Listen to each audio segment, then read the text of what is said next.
Production by Michael Lofton.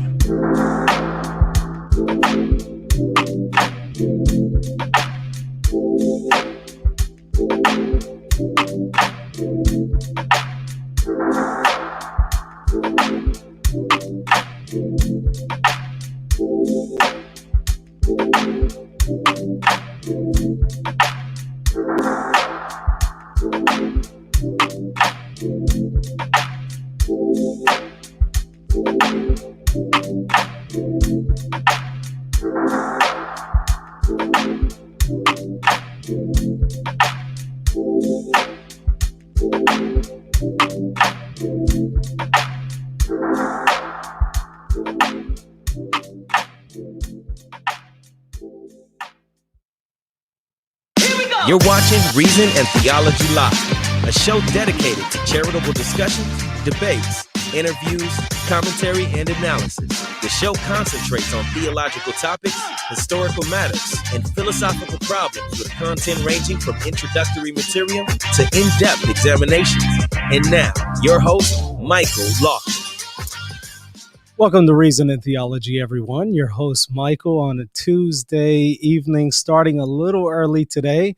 Pleased to say that we have our guest, Matt Fradd, today, who's going to be joining us here in just a moment to discuss the dangers of pornography. And in fact, he wrote a book on this back in 2017, The Porn Myth, published by Ignatius Press. Go get a copy if you haven't already. And by the way, go sub to his channel. Speaking of which, I was on his channel not too long ago, had a great time, other than the fact that I almost died live, where I almost got struck by lightning. Yeah, it was pretty interesting. I'm not going to tell you the timestamp where it happened so that you have to go and watch the whole thing, but definitely go and check it out if you haven't already. And like I said, subscribe to his channel if you haven't already. But I'm going to be bringing him on here in just a second. Matt Fradd on the dangers of pornography, coming up next.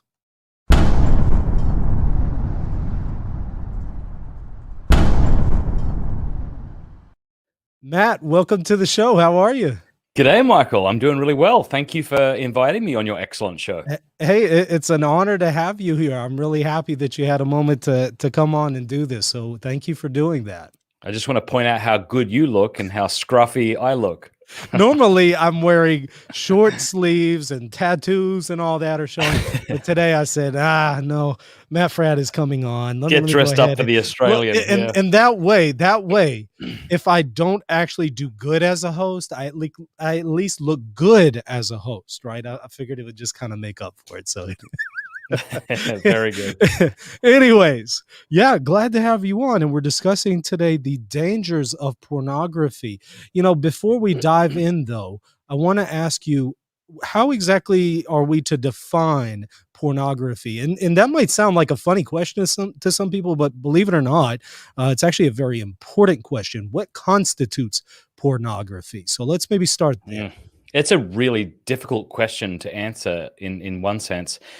There's that famous line from Supreme Court Justice Potter Stewart. He was assessing, I think, a 1950-something French film called The Lovers, and he was deciding whether or not it constituted pornography.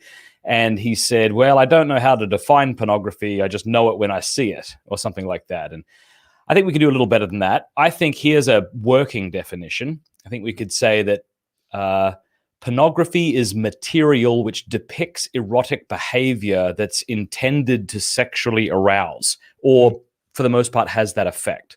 But it might be helpful even to step back and say, what's the etymology of it? When do we begin even using this word in the English language?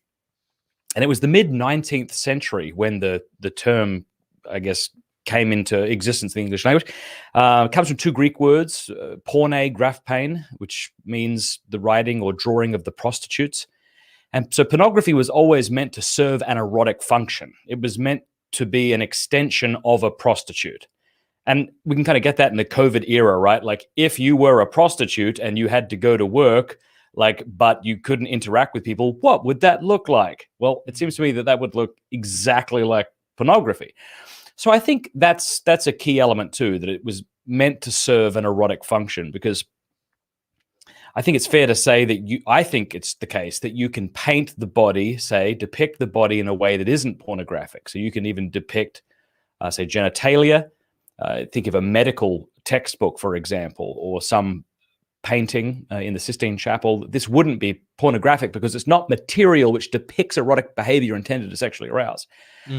And then finally, I guess I would say it's not always easy to say when something's pornographic. Like, for example, the Victoria's Secret fashion shows back in the day, were they pornographic? And I'd say, yeah, I think so. I think they were. But I think you could probably press me on a number of things, and I might get to a point where I'm not really sure.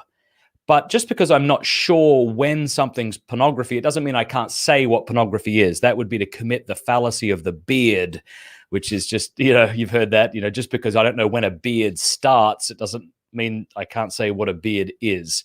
So feel free to push back against that or offer your own thoughts. Those are just a few of mine. Did I understand correctly that you were saying pornography has a root or relation in prostitution? Did I understand that correctly? Right. Porne graph pain, which would loosely mean the writing of the prostitutes. So if somebody weren't able to get to a prostitute, the idea was this is the next best thing. Yeah. That's what you're interacting. One interacts with pornography in a similar way to how one interacts with a prostitute. Yeah. And that's why I say material. I don't say visual imagery, because you can, back in the day, Playboy was available in Braille, 50 Shades of Stupid, however poorly written, is material depicting erotic behavior. So, and then the other thing I guess to say is that just not all pornography is equally wicked. And just because I think pornography is evil, that doesn't commit me to saying all forms are equally depraved. Right. So, yeah. Yeah, and that makes sense. There would be gradations of depravity, but I'm glad that you made that connection there with prostitution, because I think that goes to show how grave of a matter this really is when we connect it to the grave sin of prostitution. It shows that this is more than just something that is harmless. It's actually connected to that very concept. So I'm glad you made that connection. And by the way, I'm also glad that you noted the issue there with, okay, what about some of the artwork that you might see in the Vatican or the Sistine Chapel? Would that be pornographic? I think you have a good nuanced definition that guards against saying that kind of stuff is pornography and then accusing the church of engaging in that kind of behavior. So I think that was a really good and nuanced definition, because I know there's going to be people out there who are going to say that about the Vatican.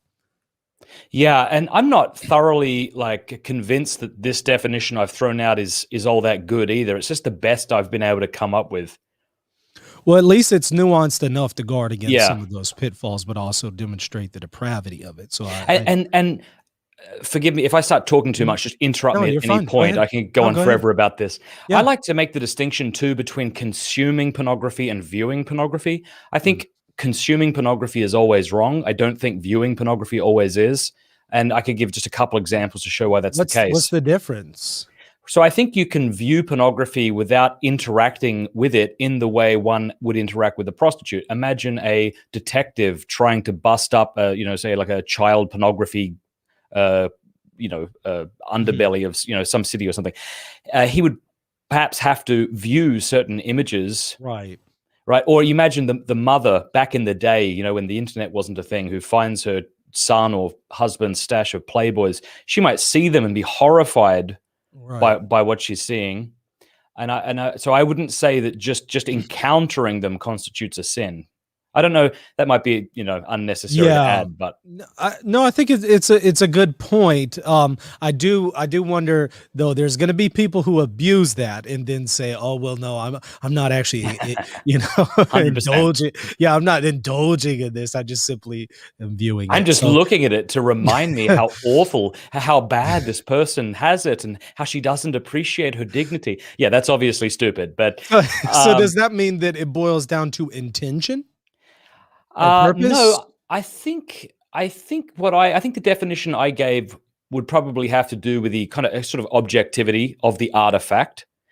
But I do think the intention of the pornographer and the viewer also kind of required for this thing in order to be a sin. And I'm just kind of thinking this through as we're talking. I don't have real solid talking points on this area.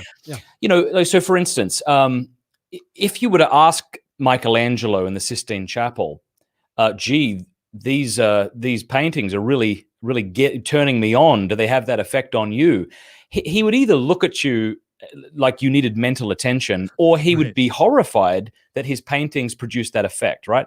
But if you were to say to a pornographer, gee, that was a lovely piece of work you put together there, really liked the musical score and the acting was lovely, not too contrived. I mean, unless he thought you were joking, he would eventually say, did it get you off? Right. And if you were to say to him, oh, golly, sorry, no, was that the point? He'd be offended because his clear goal was to bring about sexual arousal and release, right?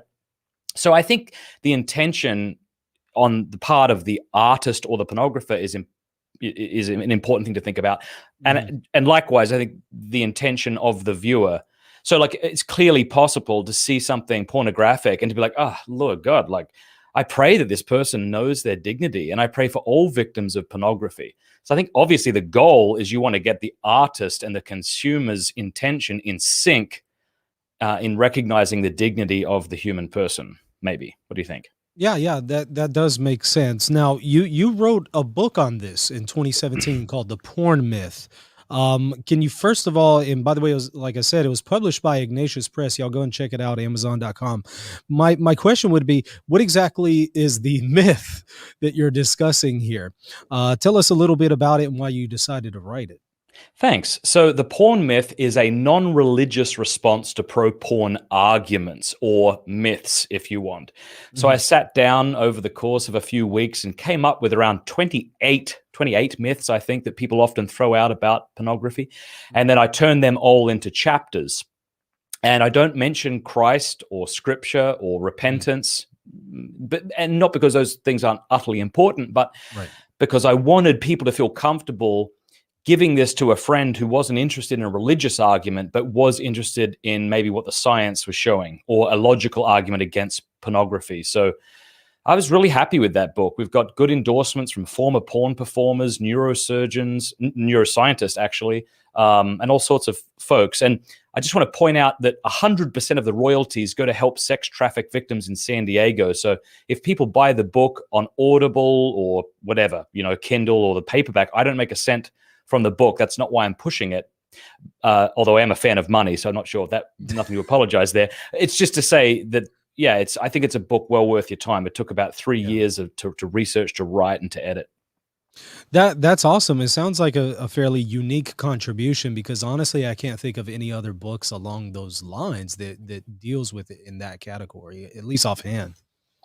Yeah, I think we've tended in Christian circles to respond to the problem of pornography with hyper spiritual language, which is sort of interesting, because if you encountered somebody who had an alcohol addiction, you might tell them to pray, and that might be a really good piece of advice. And you might even suggest how they could do that. You might point them to Venerable Matt Talbot, who hopefully is on his way to sainthood, who was an alcoholic, and who through the help of the rosary and daily mass was able to overcome his addiction to alcohol.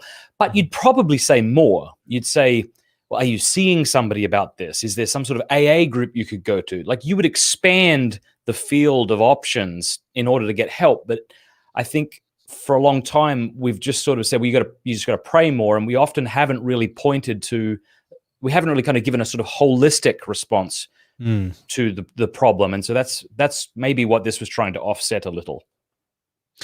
Yeah, that makes sense. So you're kind of addressing not only some tend to address the problem from a spiritual perspective, but you also need to give some practical tips on how to maybe make some changes. Is that effectively what you're saying?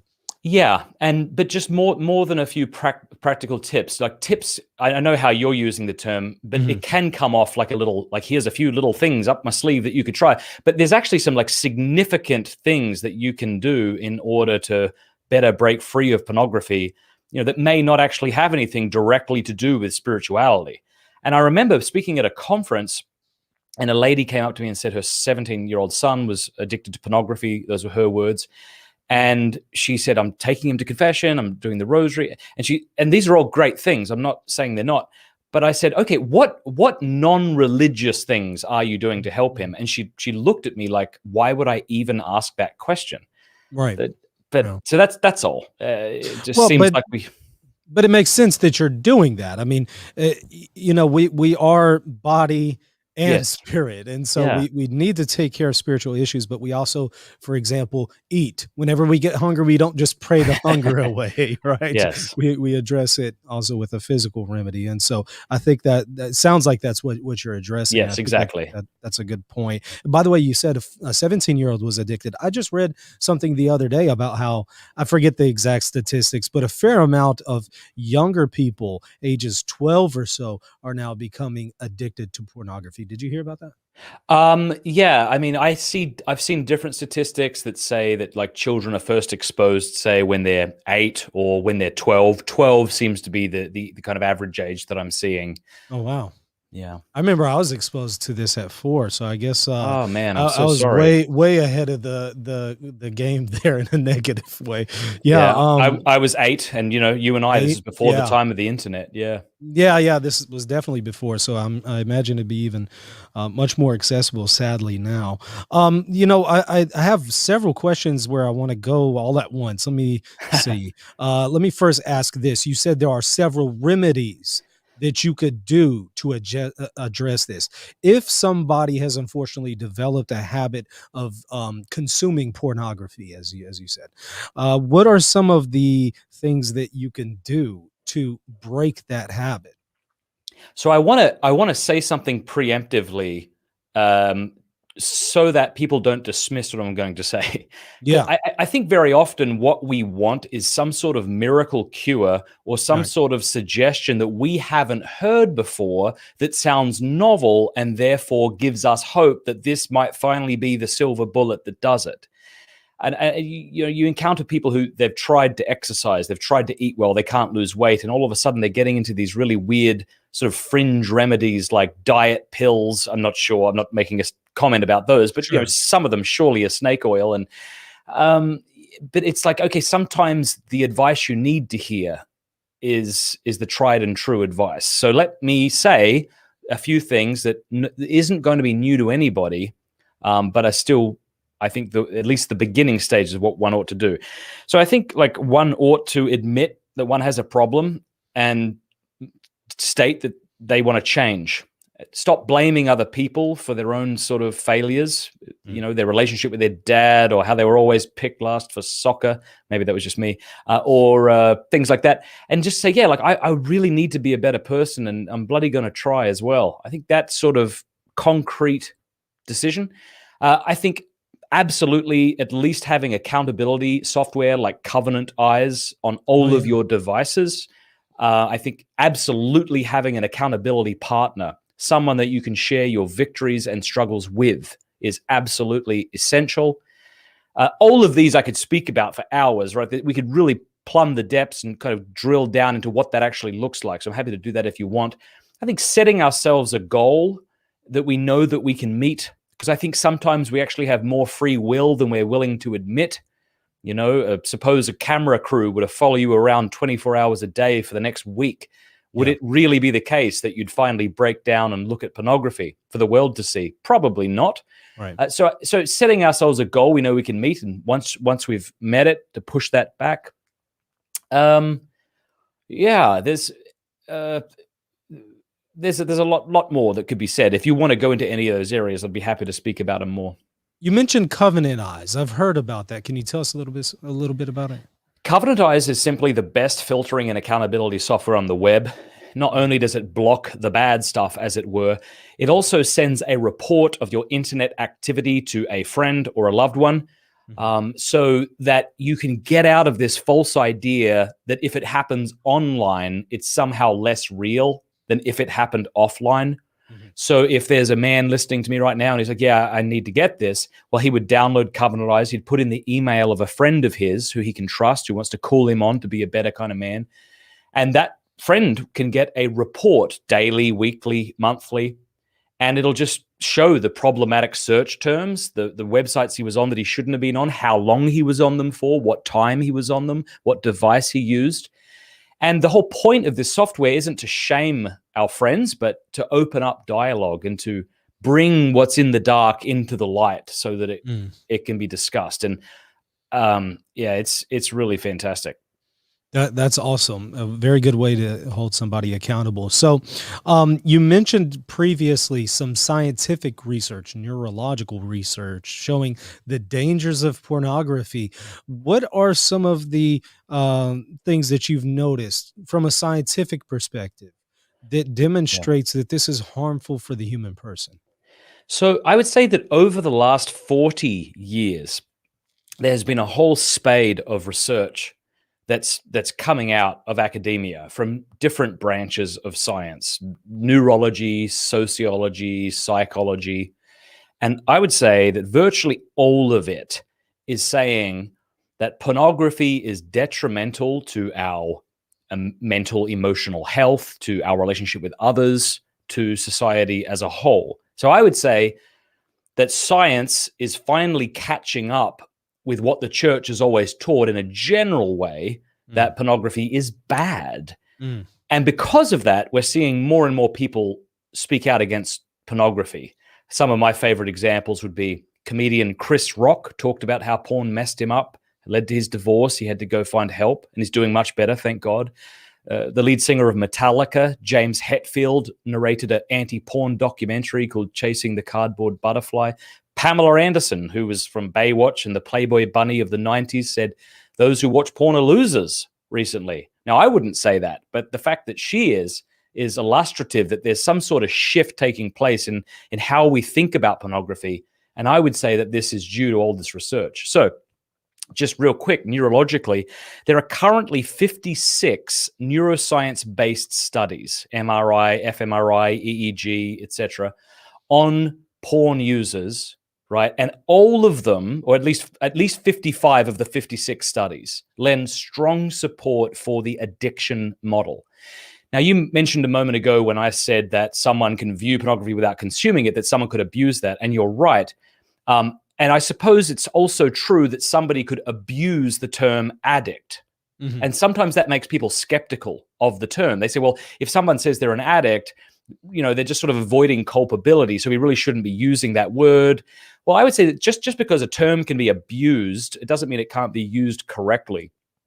And one thing I like to say to people who are skeptical that pornography can be addictive is, I would say, look, as one layman to another, would you think that someone hooked on methamphetamines or cocaine would have a negative impact in their brain that you could possibly see from some sort of brain scan? And they would say, well, yeah, of course. I mean, if this person's highly addicted, yeah, I guess you would see some sort of deterioration or something. And so what I'm saying is, okay, these studies I'm referring to are showing or they're mirroring those findings in substance addiction. So, we used to think, and I say we, I mean neuroscientists used to think that in order for something to be addictive, it had to be a substance that you brought into your body.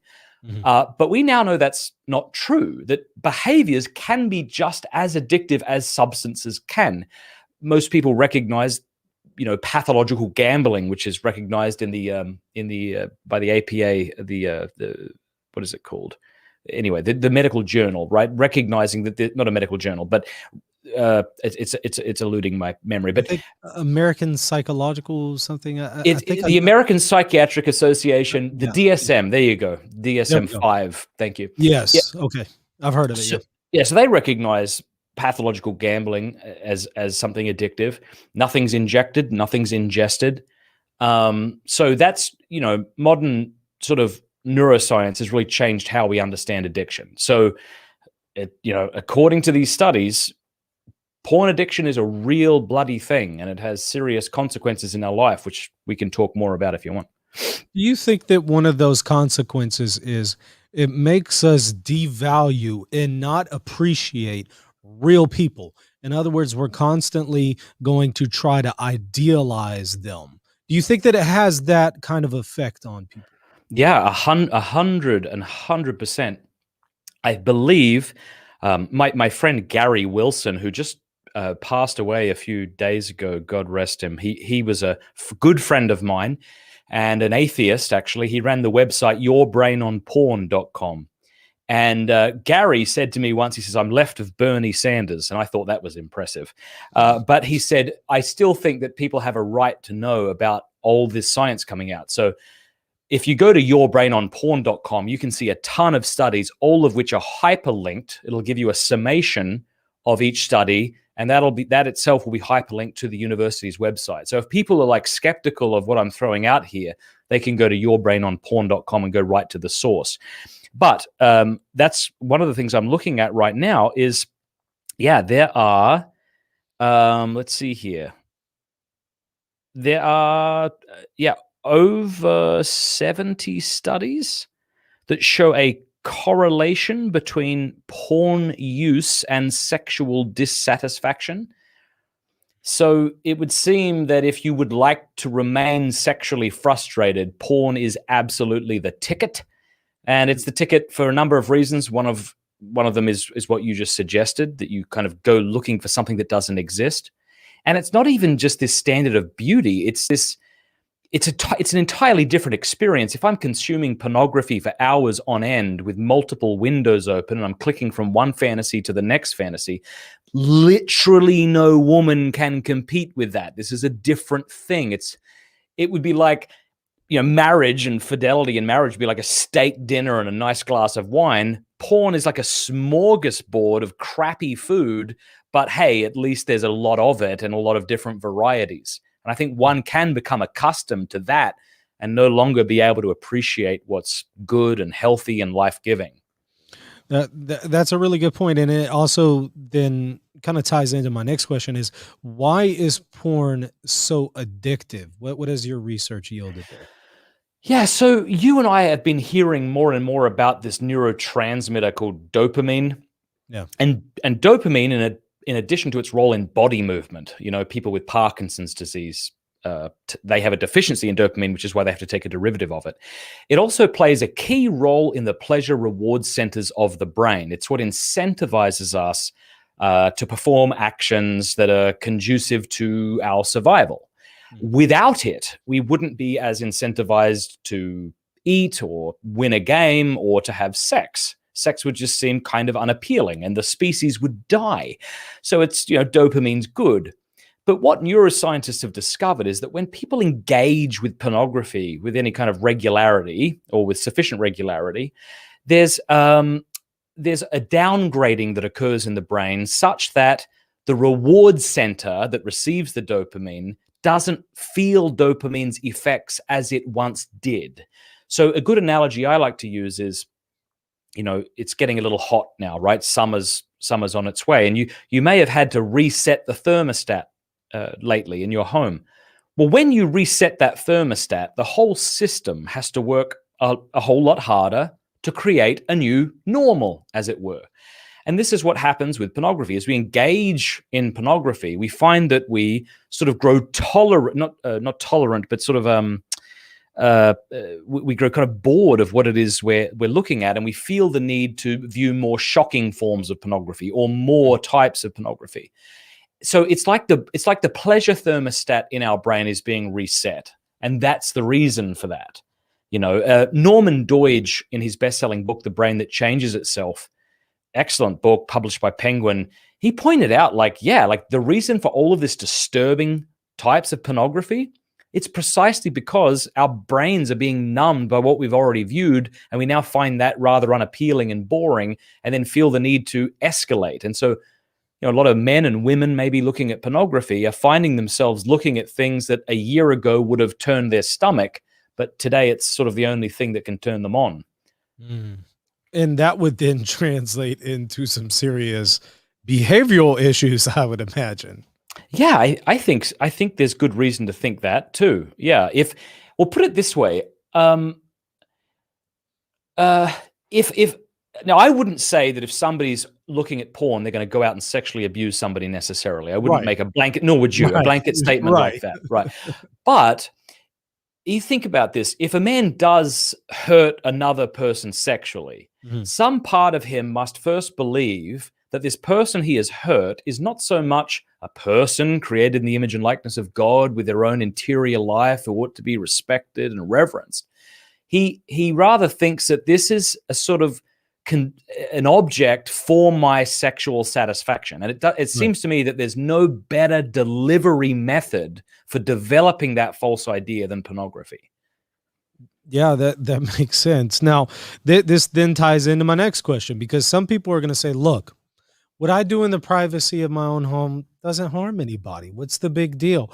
What are some of the ways in which this impacts society? Are there any dangers there? Well, it's funny, that's one of the reasons I wrote The Porn Myth, because I was trying to respond to all these little objections. And it kind of reminds me of how people argue for the resurrection of Christ, and the skeptic wants to get around it by saying, well, what about this? And then the Christian says, well, if you want to get rid of this, you've got this problem and then this problem. And it's just kind of similar with pornography, because if you say, well, I'm not hurting anybody, it's like, well, I just showed you that you're at least hurting yourself. And the person says, well, I'm okay hurting myself. And I think you could say a number of things. You could say, well, you're wrong to be okay hurting yourself. That's a stupid thing to want to do. So stop it. You could also point to the sort of degradation that takes place in the porn industry itself. I have several friends who've been in porn, I even know a girl who was sexually trafficked and photographed, and that abuse was then, disseminated as pornography. And the stories that the women in the industry tell are drearily predictable. At least in my experience and from the stories I've read, they almost always involve some serious form of abuse or neglect when the girl was young. A sort of sad, miserable story about her unsuccessfully trying to process the trauma. And then one of two things happen. She's either preyed upon by the sex industry, or she feels like she has no other choice. And if you bother to listen to women after they've gotten out of the industry, and not while they're trying to promote their website or something, their video, then this is the story you hear. So the idea that this just isn't hurting anybody, well, it's hurting you, it's hurting the women, it's also hurting your relationships. We talked about that, those 70 plus studies. So those would be a few things I would point to. Addicted people who masturbate to their computers aren't conducive for a healthy, flourishing society where men are desperately needed. How's that for a sort of summation? I imagine, of course, it also goes to help a society that is probably leading to an increase amount of abortions. Do you think that maybe there is a correlation between the increase in consumption of pornography and abortions? Do you think there's a connection there? 100%. I think contraception, abortion, pornography are all sort of fruit of the same selfish tree that says I can kind of dictate the terms of my existence and the reality of sex.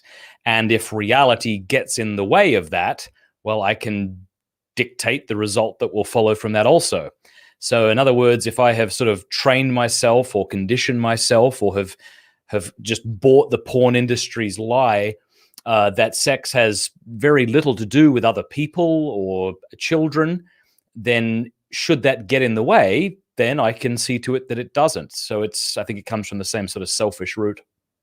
The more we've seen an increase with pornography, has there been a correlation with the increase of the trafficking of women? That's a great question. I haven't done research in this area. I would find it really difficult to believe that there isn't a correlation. Yeah.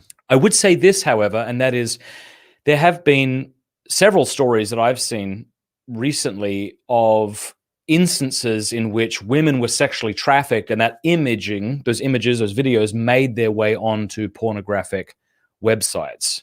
CNN had an article a couple of years ago about a 54-year-old Japanese man who said he was conducting sleep studies. He put an ad out in the paper, and these women showed up at this hotel, and he said he had to give them sedatives, and he gave them alcohol, and then he raped them.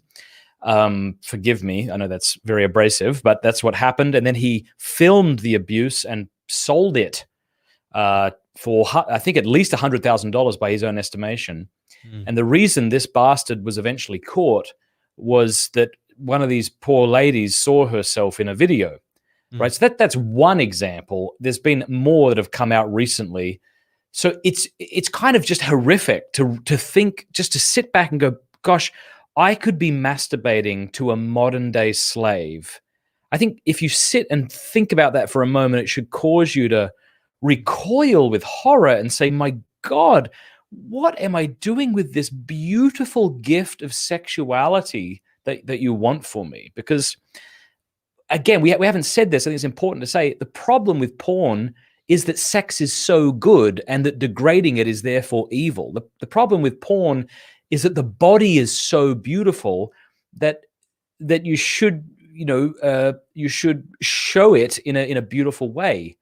It's almost like a roundabout philosophical argument for why sex is beautiful. Namely, you can make it very ugly. You can't make ugly things like trash uglier, but you can't make mediocre attractive things like me very ugly, but you can make very beautiful things very ugly. Think of Satan, for example. And I think the fact that we can see that sex can be made so ugly is an indirect proof that it can be so beautiful. Speaking of Satan, when it comes to this matter, I've often heard that there is a strong connection between pornography and the occult. I've even heard that there are cases where there's occult activity involved in the addiction of pornography.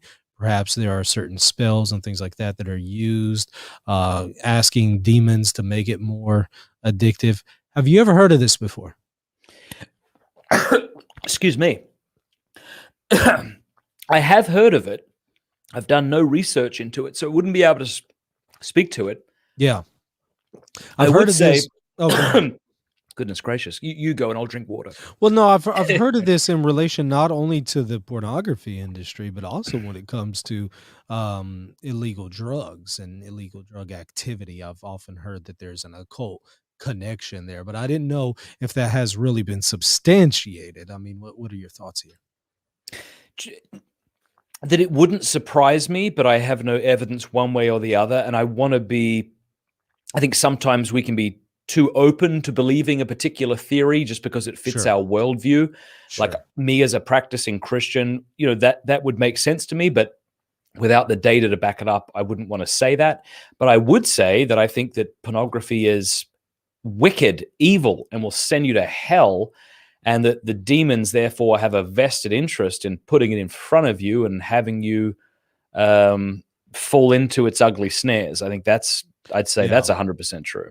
Yeah, that's a good point. Now, I hear that you have a free course called Strive. Tell us a little bit about it. And by the way, is it free? Free. That's right. It's free once you give me $1,000 a month on Patreon. No, it is free. It's called strive21.com. It's a 21-day detox from porn course that I wrote and filmed with Covenant Eyes. It's really well produced. I think we've had over 28,000 men go through the course. It's also in Spanish. And basically, I thought if I could have coffee with somebody who's hooked on porn for 21 days and just ask, have a little conversation with them, what would I say? How would I journey with somebody?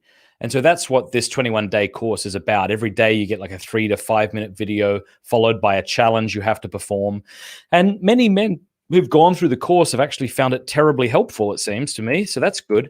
I would also point out that women, of course, struggle with pornography. And I'd like to refer, if you're a young woman watching pornography and you're watching this today, go check out magdalaministries.org. magdalaministries.org. A friend of mine started this, and it's basically a way for you to get connected with a small video group who are supporting each other to overcome pornography. So while strive21.com is just for men, if you're a lady, you could go check out magdalaministries.org. What are some of the success stories that you heard from the Strive course? Well, it's funny you should say that, because we have an entire section on Strive of men who, after they've kind of completed it, they write some of the things. So here's from the homepage, right? Here's just a couple of lines. Someone said, this is the first time I've intentionally gone this long without porn. Somebody else said, with Strive, I have never felt such a great feeling of community and brotherhood in this fight. Somebody else said, I am able to see the big picture of the effects of pornography it has on me and those around me. Thank you. One more. Someone says, I feel totally awesome. It's been 21 days since I've looked at porn. For me, that is a huge accomplishment. So yeah, again, nothing is a silver bullet, Right. And sometimes we can think of freedom from pornography or sexual sin like this finish line that once I got to do X, Y, and Z, then I'll cross it. It's better, I think, to think of freedom from pornography not as a destination we reach, but as a daily choice that we make by our actions. And I think Strive is at least a very helpful tool for those who want to strive to be free of it. One more question before we get to the chat questions. By the way, y'all go ahead and send them to @ReasonandTheology so I can begin to ask those here in just a moment. What we see in St. Paul in the New Testament is often this put off, put on dynamic where he says, put off this sin, but then put on this virtue. It's not good enough to just put away pornography. We need to replace it with something virtuous. What exactly should we be doing to replace that activity with? That's a really great question. We often talk in Catholic circles about the true, the good, and the beautiful. I suppose if you were to flip them on their head, what would that be? It would be the false, the bad, and the ugly. And it seems to me that that's a pretty good sort of summation of what pornography is. It's false. It's a lie. It's also bad and morally, bankrupt and worse. And it's actually ugly. To take something good and beautiful and to degrade it is just a ugly thing. So I think beginning to engage in behaviors that are true, good, and beautiful. Maybe engaging with books instead of your computer. Like I got one of my favorite novels is Crime and Punishment over there. Like reading The Lord of the Rings. Exposing yourself to more beautiful music than you have been exposing yourself to. This can be difficult because it seems to me that we can sort of accustom ourselves to what's ugly. Like someone can actually like McDonald's hamburgers more than a good steak. Like that's possible to do. Yeah, it is. And it's possible to become hooked on bad stuff. So just kind of I think to break away from that by beginning to expose yourself to more true, good, and beautiful things. That is so funny. I've seen that before. So. Yeah, their breakfast sandwich is pretty good, to be fair. But now, in fairness to McDonald's, I thought they had a steak breakfast sandwich too. So yeah, it's a false dilemma. Yeah. Now this one is from Kyle. How would Matt respond to the claim that banning it is attacking constitutional freedoms? What do you think about banning pornography, and how would you respond? Yeah, it's a really good question. I haven't given it a great deal of thought, but if I was to try to speak about it now, I suppose I would say something like this, and I'd love your thoughts too, Michael. We live in a democratic republic, and it seems to me that in order for it, don't we? That's true, right? I'm Australian. I got that right. Yeah. So in order for us to ban pornography, it would seem that a significant chunk of the population would have to agree with that. I don't think we're anywhere close to that. So I would like to live in a world where pornography is banned. I would like to live in a country where the majority of people or a significant chunk of the populace would like to have it banned. Given that that's not the case, it seems to me, sure, I could say I'd like it banned, but I'm not sure what good that would do. So I think in the meantime, we really want to be educating people at least as to the destructive nature of porn. Yeah. And I'm not sure what constitutional freedoms this is really upholding. Nobody has the freedom to sin. Well, and I should say too that pornography is not actually protected by the First Amendment. That often shocks people, but it isn't. There was what's it called? The 3-prong Miller test, I believe it's called, to show whether or not something is sort of vulgar. And pornography is and is therefore not protected by the First Amendment. And so we're beginning to see people make great strides in this area. For example, the National Center on Sexual Exploitation up in DC has put pressure on big companies like McDonald's and Starbucks, who, after they put pressure on them, began filtering their Wi-Fi. They were why Marriott hotels and others followed suit, got rid of pornography from their televisions.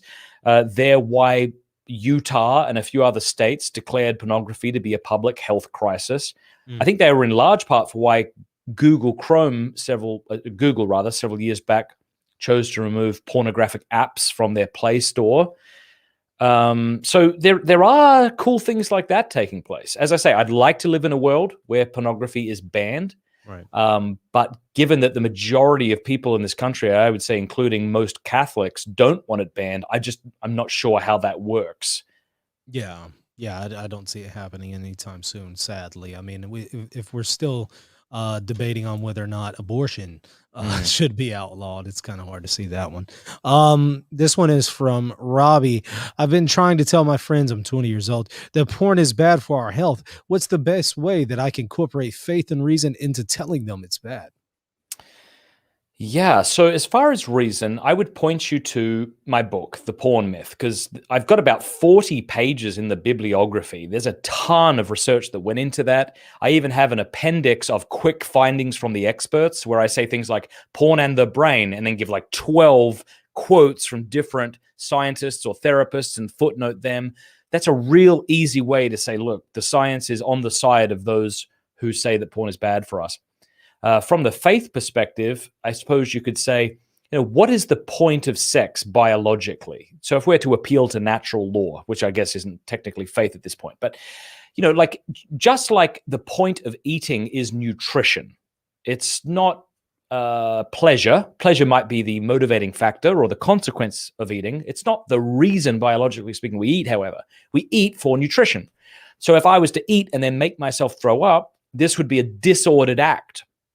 And if you look at the sexual act, it seems that primarily, biologically speaking, sex is for the purpose of new life. And I would say, too, the good of the two coming together, which I've got something interesting to say about that on what Thomas Aquinas. Anyway, we can go there if you want. So if that's the point, biologically speaking, and you can see that pornography thwarts both of those ends, just like, say, bulimia sort of perverts the end of eating, you could say that masturbation or pornography perverts the sexual act. So that's one reason I think about it. And then you could, of course, bring in the teachings of the Catholic Church and the seriousness of the sin and things like that. This one is from Grant. Matt, have you noticed an increase of pornography and other sexual deviancies being targeted towards children, transgenderism, education, etc.? Have I? What was the first part of that question? Yeah, have you noticed an increase in pornography and other sexual deviancies being targeted towards children?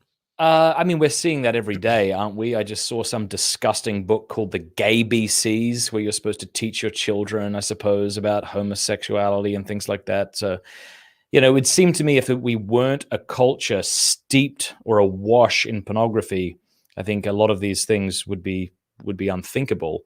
I do think that pornography use does escalate because we become sort of we gain a sort of tolerance to it.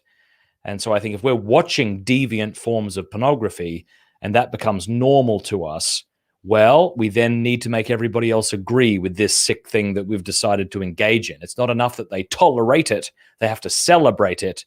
And so, yeah, I'm sure that if pornography didn't exist, or if we were a nation where the majority of people turned away from pornography, of course we wouldn't be having all of this crap being pushed down our kids' throats. Now, I know you have another show coming up here in just a moment, so I'll stop there with...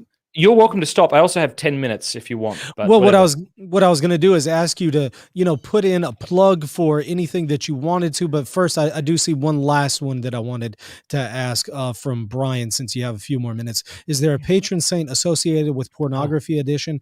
If not, is there a devotion to a saint you would recommend to aid in the struggle? Oh, I'm so glad this question was asked. Let me talk to you about two Eastern saints, a man and a woman. The first is Saint Mary of Egypt, who was a prostitute and prostituted herself out for free, by the way. She said it wasn't for the money necessarily. She had an irrepressible desire to lie in filth. She ends up having a conversion, becoming a hermit. She tells her story to Father Zosima, who is a monk out during the Great Fast. She relays her story to him. So there's a woman you could pray to. And then Saint Vitalis of Gaza. was a monk who would hire himself out as a day laborer and take his wage every night to a different prostitute so that she wouldn't have to sin that night. He would stand in her room and sort of pray the Psalms. And it's said that many women gave up their lives of prostitution and became holy wives and mothers because of him. So St. Vitalis of Gaza and St. Mary of Egypt would be two people to pray to. Wow, that's awesome. You know what? I haven't heard of either one of those, to my shame. That's awesome. Yeah, and do you know around what era they lived in? Just curious. Not off the top of my head, sorry. Not offhand. No, that's okay. I definitely need to go and look further into them. I wanted to give you a chance to put in a plug for anything else. I mean, I know we mentioned the porn myth. We mentioned the Strive course there. Anything else that you wanted to briefly put in there? No, that's it. I would just say I hope that's a help. And I would just say to anyone watching, like, don't lose hope and take courage, because it's not our blessed Lord who is saying to you, you piece of excrement, why can't you get it together? You know, you're unworthy of my love. You know, you're an absolute scandal. You know, our Lord loves you and he desires to save you, and he's not exhausted by you. And to quote Pope Francis, you know, it's often, and I think Pope Francis was quoting another saint, it's not our Lord who grows tired of forgiving us. It's we, due to our pride, who grow tired of repenting. So just to take heart and to keep going back like a humble son or a humble daughter back to the confessional to receive the mercy of God, because he loves you. And he desires to save you from this sin more than a mother desires to save her baby from a burning building. So you're not a freak. You're not those things that the enemy and his legions are hurling against you. You are a beloved son and daughter of God. And yeah, take courage.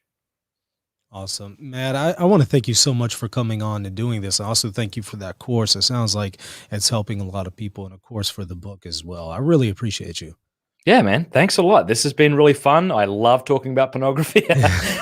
So look, I hope it was a help. I'm always learning and trying to say things better than I've been saying them in the past. So it's nice to be able to chat with you. Yeah. I think this is going to be a very helpful and practical resource for many people. So once again, I want to thank you. And by the way, you're welcome on the show anytime. Thank you.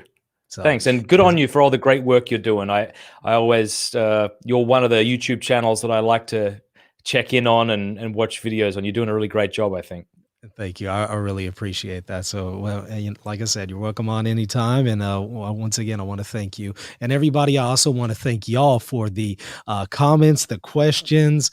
Y'all were very lively and active in the chat today, and I really appreciate that. I appreciate the feedback y'all were also giving in there. And of course, let me know your thoughts whenever this posts on Facebook. Make sure to let me know your comments. Don't forget to like the video, subscribe, hit the bell for notification, and also check us out, patreon.com/Reason in Theology, if you want to get access to extra content and also support what we're doing here to move forward. All right. Thank you all for watching. God bless.